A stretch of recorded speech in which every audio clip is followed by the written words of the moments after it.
Minimums, 200. Continue. Minimums, Continue. 100. Minimums. I'm still going to continue. Welcome aboard the Aerosoft CRJ 700. Today we're going to be taking a quick hop over Lake Erie from Detroit's Metro Wayne Airport over to Erie International Airport, which is located right on the other side of the lake. This is going to be a great flight to showcase the Aerosoft CRJ systems because we're going to have to do everything pretty quick. We're going to be taking off, climbing to flight level 210, and then descending right after that back to approach into Erie. So it should be a lot of fun, a lot of quick-paced stuff, and we're gonna have to get a lot of things done quickly. So it's gonna be a lot of fun. If y'all are brand new, welcome. Go ahead and hit that like button if you like what you see, and hit subscribe, helps the channel grow. In addition to that, I stream on Monday, Wednesdays, and Fridays at 8 p.m. Central Time, where you can watch myself do flight sim streams as well as some other stuff there too. So check that out. Link is in the description below. But anyway, let's get started and jump into the CRJ 700 for our flight from Detroit to Erie.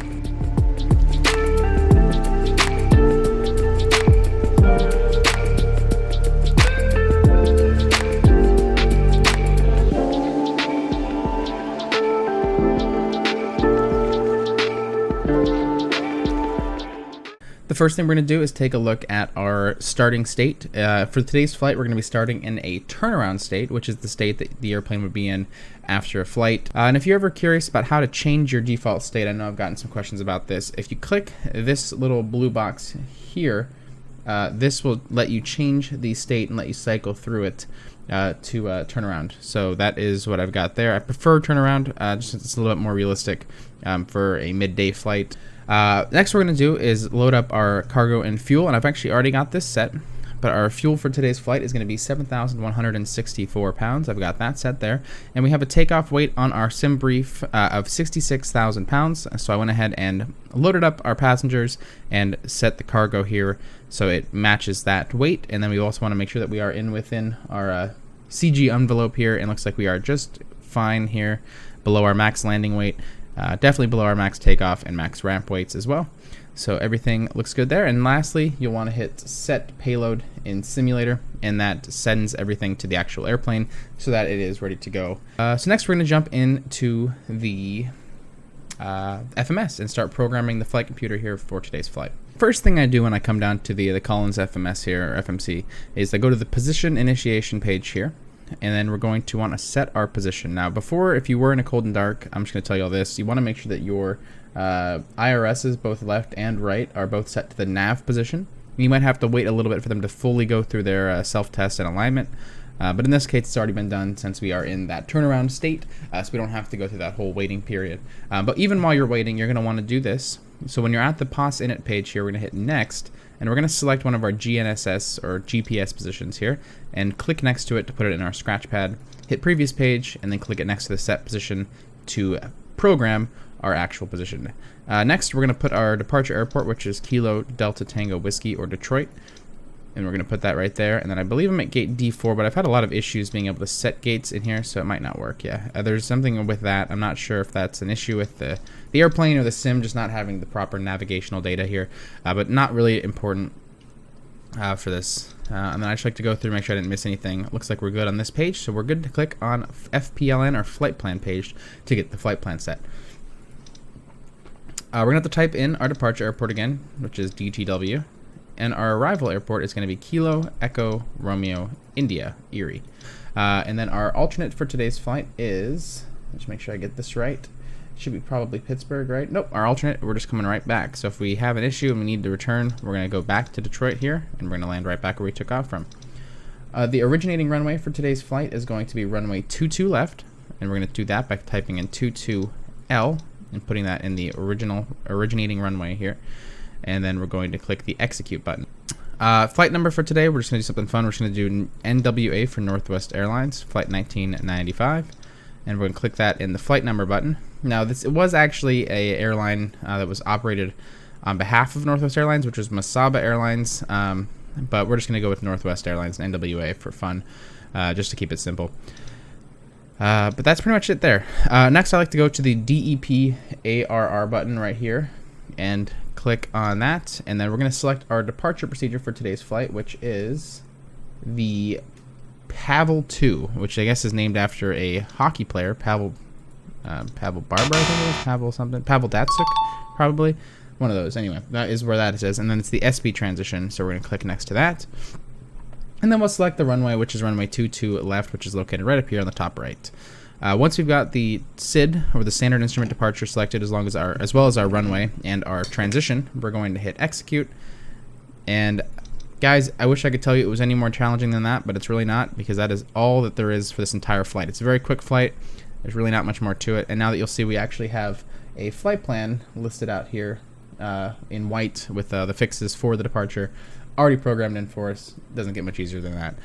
Lastly, what I'm going to do, I do know what what runway we're going to be landing at in Erie. It's going to be the runway 24. So I'm going to go ahead and click next to the ILS 24 here, located right there, and we're going to use that with vectors. So I'm not going to do anything special there. Just going to hit vectors and execute that. So now we have everything set for this flight. Next, after that, I'm going to click on the performance page here, PERF, and we're going to start setting performance information now that we've got all of our flight plan calculated. I'm going to click on the perf init on the top left, and we're going to set our cruise altitude, which is flight level 210 or 21,000 feet. We're going to click that up in the top right and hit execute. Flight fuel is going to be 7,164 pounds, as we've already or as we already discussed earlier. We'll put that there, and actually, it's actually a lot easier than this. You could set this all by hand, but there is actually a way to do this even easier using our EFB from the Aerosoft CRJ, which is the copy perf init data to FMS. And that's exactly what we're going to do here. We're just going to copy the data straight from our FMS into this. So if we click this button and we come back here, you'll see now suddenly everything is filled in already. We've got our fuel, we've got our cargo and our passengers, and that's it. So now we're going to take a look at our departure procedure, which is the Pavel 2 departure out of Detroit. First thing I'm going to notice is that our top altitude for this is 17,000 feet. So what would probably happen is if we were given a clearance, they would be told to climb via the SID, expect flight level 210 in 10 minutes, something like that. But we would not be able to climb above 17,000 feet if we were only cleared to climb via this departure, because the top altitude for this departure is 17,000 feet. We would have to wait for our clearance to climb even higher, our cruise altitude. You'll see along the way, as we take off from runway, let's see, we're runway 22 left, correct? Yes, so if we took off 22 left, we would be climbing on a heading of 216, then turning left to a heading of 179 or 185, one of those, to Jolu. We need to be below 7,000 at Yemi, below 9,000 at Howard, and above 4,000 feet at Silva. After that, we go direct to Pavel, and then we go to SB. And after Howard, actually, we can continue our climb unrestricted up to 17,000 feet, since we just have to be above 4,000 at Silva. Direct to Pavel, and then direct to SB. And as long as we're above 10,000 feet on this segment of the route, we should be safe. Alright guys, so that's pretty much all there is as far as setting up the FMS and the autopilot here for the beginning. I'm going to go ahead and just run through this checklist here, make sure I didn't miss anything. The external lights are on, fuel panel is checked, looks good. I'm going to go ahead and turn on the boost pumps here for starting. Air conditioner packs are off, which is fine. We're going to turn on the probe heats and the windshield heats, so we have some sort of anti-ice when we get higher up and it's colder. We'll turn the hydraulics to auto. I'm going to turn our beacon light on as we start our APU, which will let people know that we are about to start things. And the no smoking and seatbelt sign are going to go to the auto position as well. And then we're going to arm our emergency lights. You can see as we do that, a lot of those yellow lights that were here are going away, which is great. We're going to come down here. We're going to see that our mock trim goes on. We're also going to click on our stabilizer trims left and right. Turn those on, and then we're also going to turn on our yaw dampers left and right. So yaw damper 1 and yaw damper 2. And now we've got everything there turned on. Clear to start. Devices are off. APU is going to go on now. So let's go ahead and get the APU started here.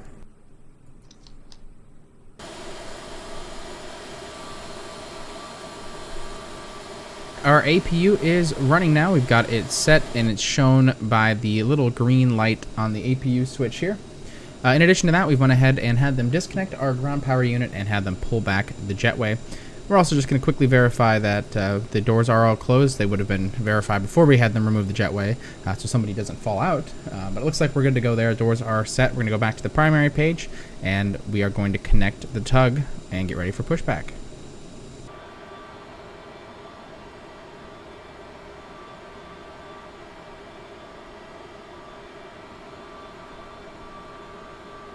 Alright, the tug is all hooked up here, and it's time to start getting pushed back and on our way on our flight here. So we're going to release our parking brake and use our better pushback, or not better pushback, but our pushback helper tool to push ourselves back.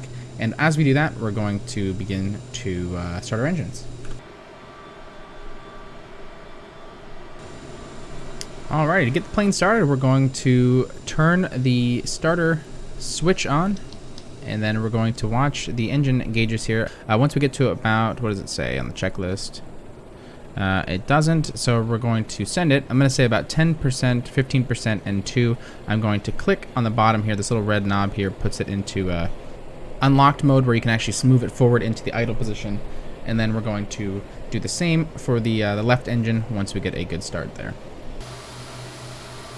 Looks like we've got a good start on the left engine. We'll do the same on the right side.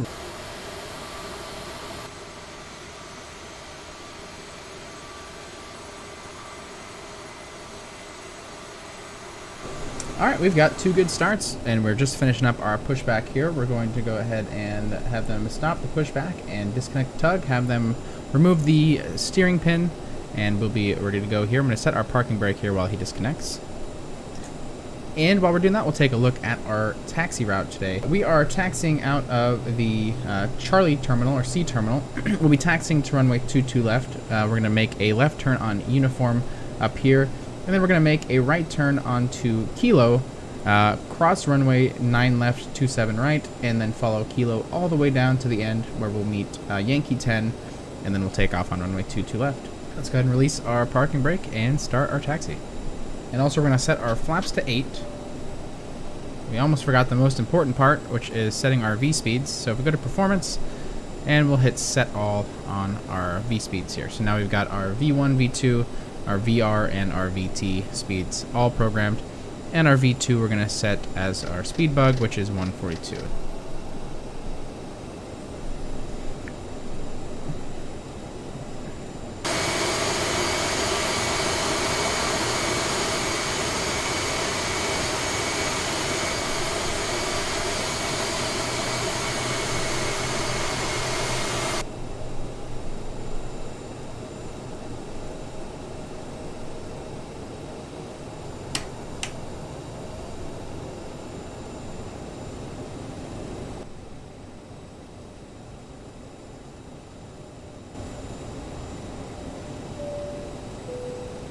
Ladies and gentlemen, the captain has advised that we are now cleared for takeoff.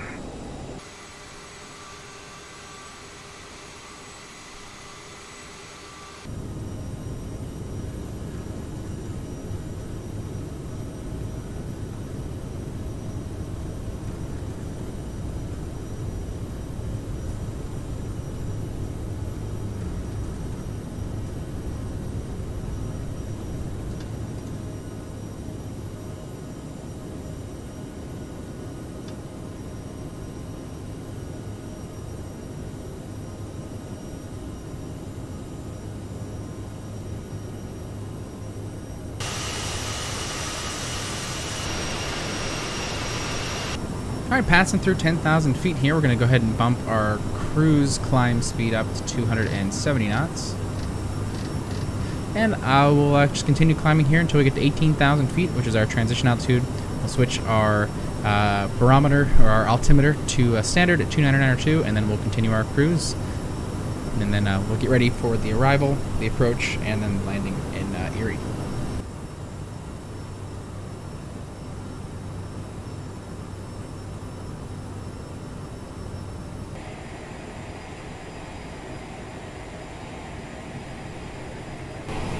Alrighty, so today we're shooting the ILS runway 24 approach into Erie.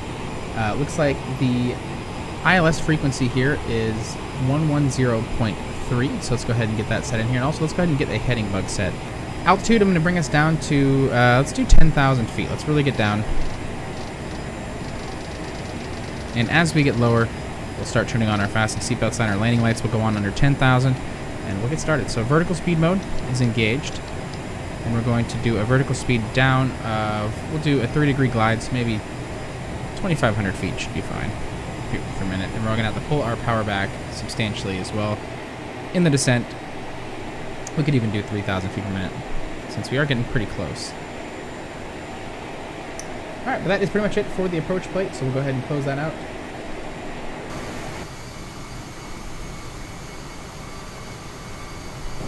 Alright, 1,000 to go till 5,000 feet. We're still descending at 220 knots, and we are getting much, much closer to the airport, and we're going to be making that right-hand turn to vector ourselves onto the ILS pretty quickly here.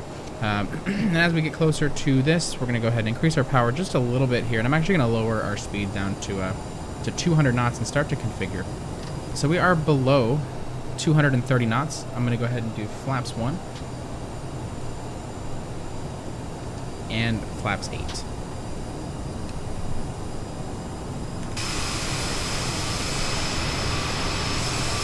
We'll go ahead and continue our descent down to 3,200 feet here now to get us ready for the actual approach. Thank you. Another 1,000 to go. Our VREF speed is 138 knots. Let's go ahead and get that set.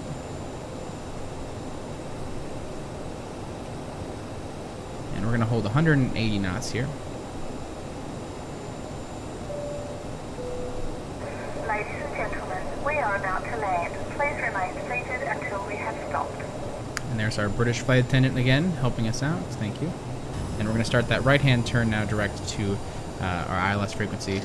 I'm going to make it maybe, we'll do something like this. We're going to make a pretty sharp right-hand turn here to make it about 90 degrees, and then we're going to tighten it up even more once we get a little bit closer to make the intercept angle a lot less than 90 degrees. We want to make it about 30 degrees, 40 degrees intercept angles is the way to go. And we're also going to go ahead and arm approach mode. And in just a moment here, we're going to go ahead and disengage the autopilot and hand fly the rest of this approach. Alright, and we are below 230. We're going to go flaps 20.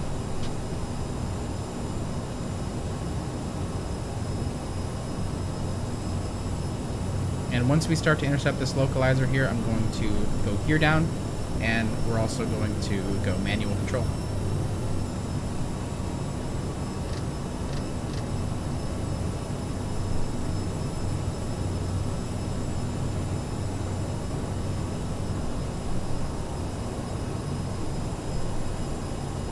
Glide slopes alive. We're going to go gear down. And there's the localizer capture as well.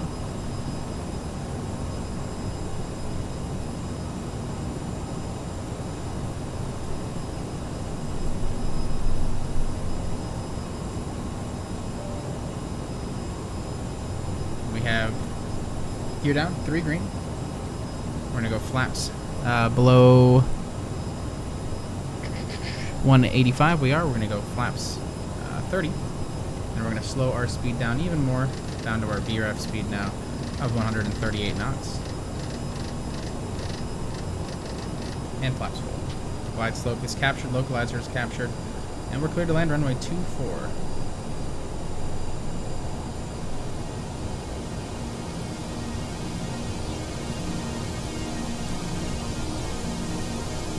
Trimming it out here with the wheel. The connection between my yoke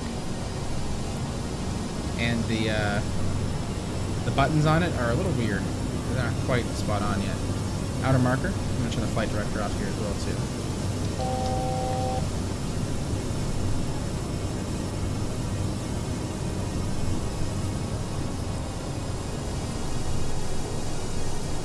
Alright, gear down, 3 green, flaps are full, and the approach looks stable so far. A little bit to the left of the localizer, so we'll correct that.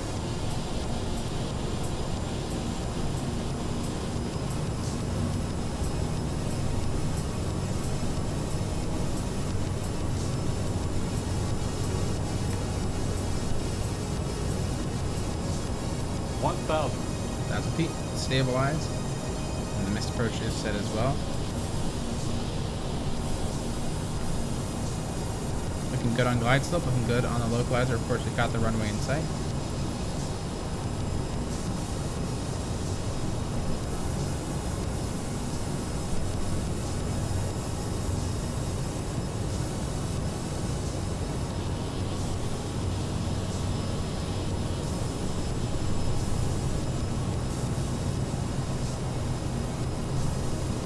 Still looks good on glide. 500.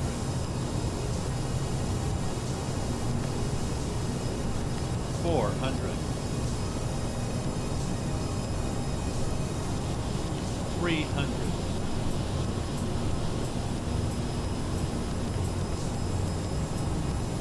Minimums 200. Continue. Minimums Continue. 100. Minimums I'm still going to continue. 50, 40, 30, 20, 10. Don't want to float forever, come on. Alright, we're going to go first thrust.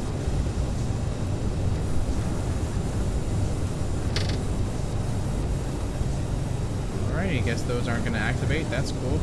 80 knots. Manual braking. Welcome to Erie, everybody. Nice landing there. Please remain seated until the aircraft has come to a complete stop.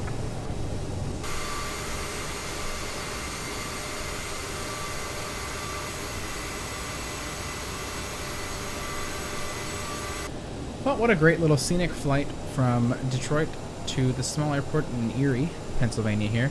A lot of fun. I really enjoyed flying with y'all today. The Aerosoft CRJ 700 is pretty fantastic, actually. I'm really impressed with it. We are crossing the runway here. This is the smaller crossing runway. We've got our landing lights and everything still on here as we taxi to the gate, and we're going to make a right-hand turn here into the gate. Not sure why the reverse thrust didn't activate. It must be something with my Microsoft Flight Sim controls, but we'll get that figured out later. But you're able to stop. It's a pretty good runway. This airplane wasn't too heavy, I guess. It wasn't super fast either, so stopping wasn't really an issue here. Without the reverse thrust, however, the brakes are probably going to need some service after that, but we'll live with it. We're going to go taxi to park over here at this gate. Hello, sir. Are you going to do your job? Nope. I'm just going to do my thing here then.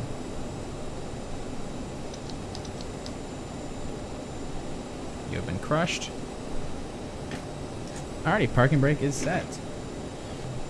Alright, chocks are in place. Nope. Alright, so we're going to have to do this with the air stairs, which I'm totally fine with. Door. APU is available. Let's go ahead and stop the engines here.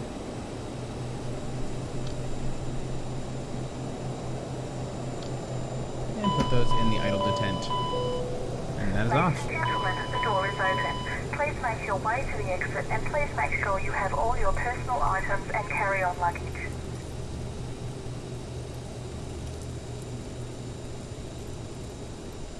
Alrighty, we're gonna get the baggage and the catering truck done. A little close, buddy. Oh boy. Okay, yep, that's where I wanted the snacks. Thank you. Yeah, right inside here. Yep. Well, everybody, I hope you had as much fun flying along with me as I had flying for you guys. I'm really enjoying the Aerosoft CRJ 700. It's a big step up from what we've already had in Microsoft Flight Simulator for the past couple months. So I've been having a lot of fun with it. I've been trying to get better and better at it. There's still a lot of stuff about this plane that I'm not quite 100% confident with. There's some control things I've got to work out, but we're getting there. These short hops definitely make you a better pilot, because everything happens, quickly. You got to have things ready to go. I hope you guys learned something. If you guys have any suggestions for things that you'd like to do in the future, either with this plane or other planes or other sims or other games even, let me know in the comments below. Let me know if you all have any questions or just any comments you have. Leave them below. If you guys like what you saw, I'd really appreciate if you gave it a thumbs up. It helps the algorithm, it helps the channel grow, and also if you really enjoyed it and want to know what's comes out next, hit the subscribe button, and then you'll be notified when I post new content. Also, like I said at the beginning, I do stream every Monday, Wednesday, and Friday on twitch.tv/sunrayk. The link will be in the description below, as well as the link to join our community Discord server. We've got just over 50 members in there, maybe getting close to 100 already. So feel free to join in. It's a lot of fun, a lot of great pilots, flight instructors, and just people who are interested in flight simming. So if you have any questions, I'm sure there's someone in there that would be happy to chat with you and help you out. But guys, without any further ado, I really appreciate y'all taking the time to watch and hang out with me today as we flew from Detroit over to Erie, and I will see you in the next one.